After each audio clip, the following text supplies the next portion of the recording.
হাসপাতাল থেকে বাসায় ফিরছেন জামাত আমির। চিকিৎসা শেষে 12 আগস্ট সকালে গুলশানের ইউনাইটেড হাসপাতাল থেকে নিজ বাসায় ফিরছেন তিনি। 11 আগস্ট দিবাগত রাতে জামাতে ইসলামীর সহকারী সেক্রেটারি জেনারেল এহসানুল মাহবুব জুবায়েরের পাঠানো এক বিজ্ঞপ্তিতে তথ্যটি নিশ্চিত করা হয়।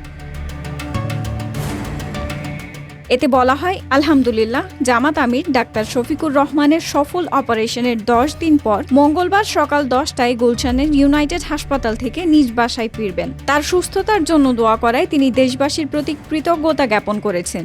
এ উপলক্ষে জামাতে ইসলামীর কেন্দ্রীয় নেতারা একটি প্রেস ব্রিফিংও করার কথা রয়েছে।